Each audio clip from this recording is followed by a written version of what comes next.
Okay, so far with the toolbox removal, which is sitting over there, we're lightening Chittybang up. We've been working on framing, kind of engineering this out of whatever metal we have with us. And we're welding and bolting. I was too worried, Ryan was too worried about frying anything, so we decided just to weld what we could on the ground, and then we bolted whatever was going to the bus. So let's show you here. So this is the new piece. Before, the toolbox was here. So then we had to frame for a wall. So we just used some angle iron. We used smaller angle iron at the top. And then I had to weld an extension right here. And then we bolted up there. And then you can see where we actually took the light bar down, which used to be there. We had to make an extension there.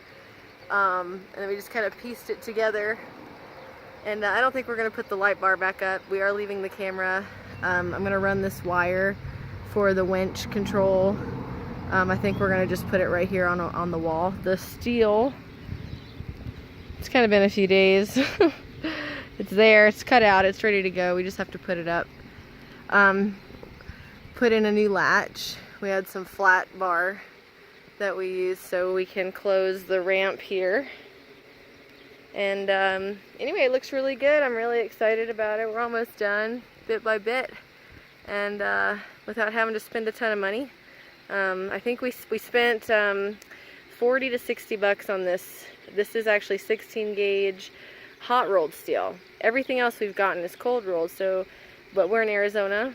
They only had hot rolled steel. So apparently hot rolled is easier to bend, where cold rolled is better, like structure wise. I mean, obviously steel is structural, but just that's kind of the difference that we've learned. So yeah, and then just we had some extra angle iron bits that we had kind of carried with us, and some that we cut off from places we didn't need it. And anyway, we got it to work.